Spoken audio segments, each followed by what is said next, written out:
बिस्मिल्लाहिर्रहमानिर्रहीम। मेरे प्यारे भाई और बहनों, माह रबीउल अव्वल का आज पहला जुमा था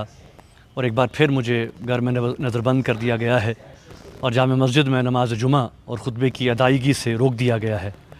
जैसा कि आप जानते हैं कि गुज़श्ता सितंबर को अदालत जाने के बाद मुझे एक तवील नज़रबंदी के बाद रिहा किया गया। उसके बाद मुझे चंद हफ़्तों के लिए छोड़ा जाता है और फिर बंद किया जाता है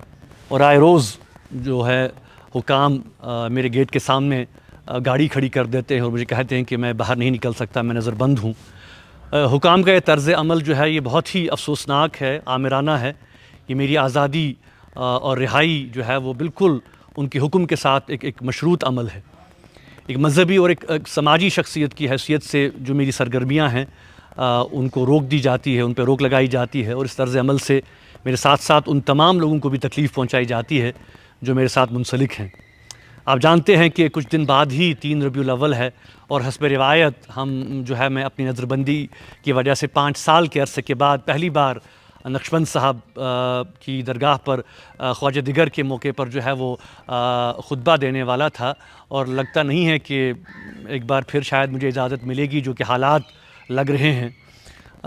इस मुक़द्दस महीने में हमने कई सीरती मजालिस का भी प्रोग्राम बनाया था, मुतअद्दिद उलमा का भी इजलास था, कई समाजी मसाइल पर भी हमें गौर व फ़िक्र करना था, लेकिन अफवाह यही है कि यूटी के इंतखाबात के इख्तिताम तक मुझे घर में ही एक बार फिर बंद कर दिया जाएगा। ये तर्ज़ अमल जो है वो एक मनफी सोच की बिल्कुल अक्कास है।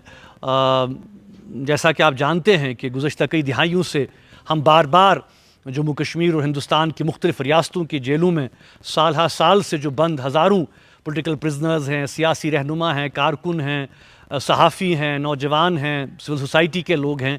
और अब वकील भी जो है उनको भी अरेस्ट कर दिया गया है, उनकी रिहाई का भी हम मुतालबा करते रहे हैं। लेकिन बजाय कि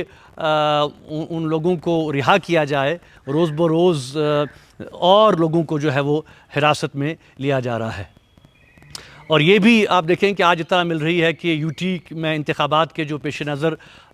लोगों को, ख़ासकर नौजवानों को थानों में बुलाकर जो है वो ज़मानती वारंट जो है वो उनसे वो लिखवाए जा रहे हैं। तो ये सरासर एक हरासानी है।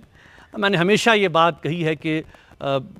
हज़ारों लोगों को जेलों में डालने से या घरों में नज़रबंद कर देने से उनके जो बुनियादी आज़ादी और जीने का हक़ छीन कर आप अमन और हालात को मामूल पर नहीं ला सकते, बल्कि बदकिस्मती से आप ताकत के बल पर लोगों को खौफज़दा करके ख़ामोश कर रहे हैं, जो कि आगे चलकर